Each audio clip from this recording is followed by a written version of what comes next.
Federal Reserve is poison to our country. Of course it is. It's poison. Whoever makes the money makes the rules. Rothschild said that. And they make the money.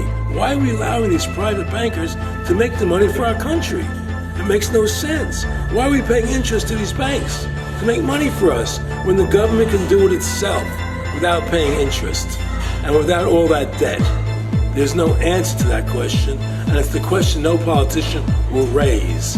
Everybody talks about America's debt, how much debt we're in. We're in debt because we have to borrow money.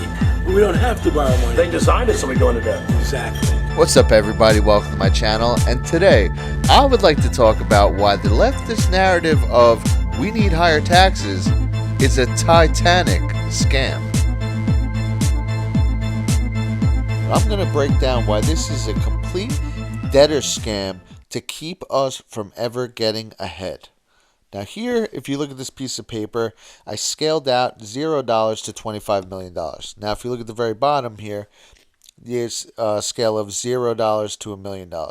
Now this is where everything happens. This is where they want the people making $50,000, $60,000, $100,000, even $150,000 a year to be like, oh, look at this guy. He's making $750,000 a year. Well, this CEO got $1 million bonus. Oh, my God. We got to tax them.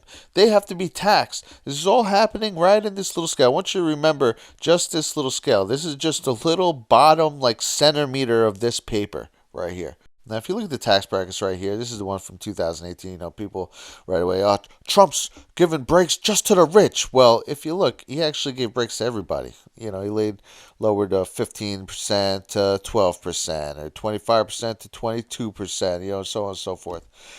But he lowered it for everyone, which he should, which this should be. I'm going to tell you why this should all be a lot lower, okay?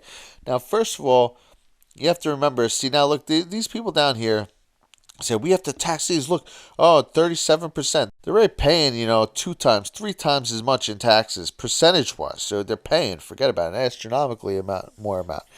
But all they're doing by saying, these people want these people to be taxed, is they're just trying to even this bottom part of the scale out. They're trying to stop the chance of anyone from down here getting up to up here. They want to just keep it going in circles. Now, the people who are pushing these narratives, the people who own CNN and the people who own MSNBC, and the people who are donors to these politicians and stuff, they're worth billions of dollars, not millions. They're billionaires. Forget about it. I mean, if you want to go really to the top, people would, the people who pull the strings from the Bilderberg meetings, they're worth trillions of dollars, but that's a story for another day. But the people, if you want to just go right to the people who own these companies that are pushing these narratives, or who are donors to these politicians who are pushing these narratives, they're billionaires. Now here again is this piece of paper, okay? Now look here at the bottom. This is the little area, that little scale is just right down here where they have us going in circles. Oh my God, you got people who make $50,000 want people to get $100 million getting taxed. Now here is the difference between $1 million and $1 billion. Okay, now most of these people, keep in mind, they have several $billion. But here's just say the difference between $1 million and $1 billion.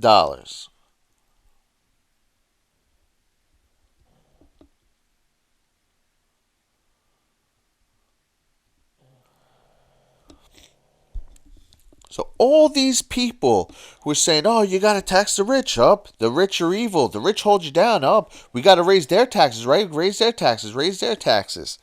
They're all the way up here. And they got little scale right down here, all the way at the very bottom, just running in circles, taxing each other. Why is anyone making $1 million, $2 million, $5 million? Why are they even being taxed at all? Why is someone who makes $100,000 have to pay $30,000 in taxes a year? $30,000? You're paying taxes to what? To the Federal Reserve? Now here's where things get interesting. The reason this country is so in debt, we all talk about, the national debt. Why should we care about the national debt, first of all? It has nothing to do with us. I didn't cause it. You guys didn't cause it.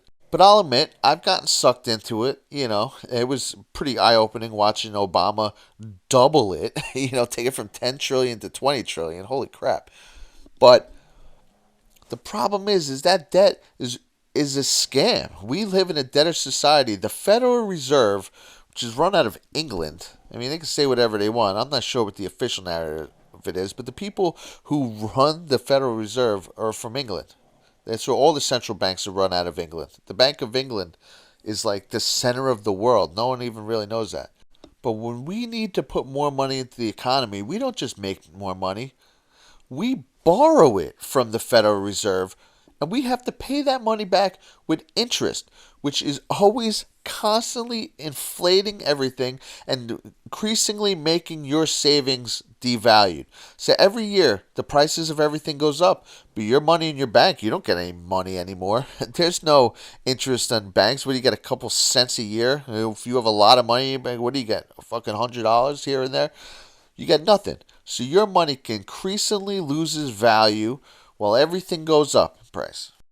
And you say, well, how could that happen? How could we have such a foreign entity running our money and completely putting our country in debt, where we have to pay, taxing our citizens who make ungats compared to, what real money is, these billionaires who run everything? Why is someone who's making $1 million paying taxes? Why is someone making $30,000 paying taxes? Why? Why is this system a thing? Well, in 1913, there was a little something called the Federal Reserve Act that was passed. Now, what most people don't realize is that a year before this, J.P. Morgan had built a boat called the Titanic.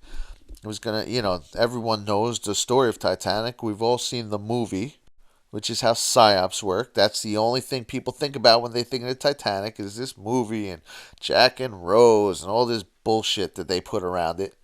But what they don't tell you is that all the main detractors of the Federal Reserve were on board there and died. Everyone who was, one of the most notable one, John Jacob Astor, all the richest people who were all against the creation of a Federal Reserve, were all curiously invited upon this maiden journey that J.P. Morgan had built, his company had built, and then J.P. Morgan himself canceled the morning of. Curiously, none of his artwork or anything that was supposed to go there was even ever loaded on. Completely, so he cancels the morning of, it sinks, and less than a year later, the Federal Reserve Act is passed with minimal opposition. Now, it is of note that only a few decades earlier, a book called Futility was written, Wreck of the Titan, about an unsinkable cruise liner named the Titan that hits an iceberg and sinks. Wow, what a coincidence. Now, at the time, people did point out this book. I think it was rumored that J.P. Morgan was talking about this book years earlier, that he, just that he liked it, not, anything nefarious. But this was a controversy surrounding the sinking of the Titanic when this first happened. But you never noticed that.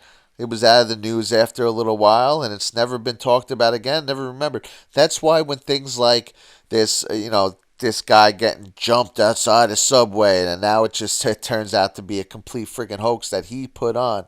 That's why you can't let things like this die. There was one like this around the time of the election. Oh, this lady was attacked on the subway. Oh, but you know what? She was forced to admit that it was fake, that Trump supporters didn't attack her on the subway. No one heard that story. And no one remembers. Only a couple years later, no one remembers. Just like no one remembers that one of the biggest pushers of the Federal Reserve, J.P. Morgan, who was remembered talking about a book about an unsinkable cruise liner named the Titan that hit an iceberg and everyone died and there weren't enough lifeboats. I mean, you should look into it. There is way more connections. It is word for word the story of the Titanic. But just like he, who was talking about that book years earlier, builds an unsinkable cruise liner, invites every one of the biggest voices against the Federal Reserve aboard, cancels the morning of, it sinks, the Federal Reserve Act is passed in 1913 by Woodrow Wilson, and there you have it.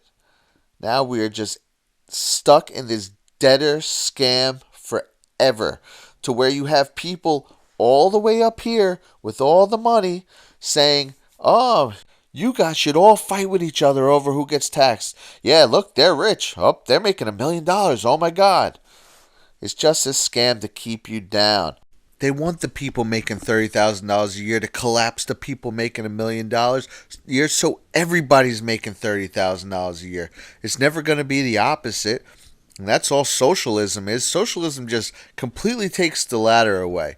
At least with capitalism, you have this small sliver that if you work hard enough, or if you just hit it right at the right moment at the right time, or do something and really give it your all, you can eventually hit that $1 million a year, $500,000 a year. You can break out and live a nice, comfortable life. Socialism just locks everyone in at the bottom, and they already got all the wealth. They ain't giving it back. These are the ones pushing socialism. That's what you don't understand. People act like socialism means that all these billionaires are going to have to give us the money and it's just going to be this great even society now. No, they're the ones pushing socialism. All right, maybe on paper that is how it looks. If someone's going to give me fucking millions of dollars and even me out, all right, then I would be for socialism. But the fact that they're the ones that are pushing this, that doesn't raise a red flag. I mean, that's why when you have a billionaire who's coming into power and telling you, man, this is a scam. I'm going to try and lower your taxes. I'm going to donate my salary. I'm going to give the country back to the people. You get behind that guy. You know what I mean? That's it. This ain't going to happen again. So it's now or never. And some people are like, oh, Trump's really just controlled and this is, he's just scamming us. Well, okay. Well, if their big scam is to get this guy to do everything we've wanted a president to do in 20 years to gain our trust, then, all right, I'm willing to take that chance. At least with him, there's a chance. I think a great chance. I think it's absolutely absurd to think that he's scamming us. But if you want to say, okay, nothing's absolute, then fine. There is that chance he might be scamming us. Well, at least with him, it's just a chance. But everyone else is 100%. 100% cabal. Anyone else you put in power is just 100%. There's no chance they're good. They're all CFR members. They're all lifelong politicians. The whole nine. That's 100%. Trump, you want to say there's a chance, he might be scamming us? Okay, well, he's the only one where there's a chance he's not scamming us. In fact, his track record would lead me to believe that he is definitely not scamming anyone, and this man is true to his word like he's been for a long time. So do you support Trump? And so why? I do. I've known Donald Trump for many, many, many years. I think he's very, very competent. He's a really, really a good person, and I think he'll be a great leader. And it's just ridiculous to me that 2 years have gone by and people still haven't come around. That just shows how effective the media can be. It's kind of scary. And they never explain themselves. They just throw stuff out. Oh, Russian collusion. You got Van Jones is on camera telling a guy, man, that's just a big nothing burger. Don't worry about it. Quote, unquote. Could care less. They still watch it. They still carry on about Russia. I don't even understand. Excuse me if I don't get the whole Russia conspiracy in the first place. Controlling Donald Trump to what end? Putin, he's controlling Trump. Yeah, okay. Yeah, you think anyone on this planet can control Trump, you're out of your mind. So what, he hijacked the elections so he could protect our borders, lower our taxes, and bring all our jobs back? Oh no, he's so evil. I mean, if he really did do that, then thank you, I guess. I don't know. It is wholly unrealistic to me that anyone could, with any sense in their head, could even entertain that. But thankfully, I think some people are starting to slowly see the truth and start to see through this. And starting to realize why higher taxes is a Titanic scam. Where we go one, we go all.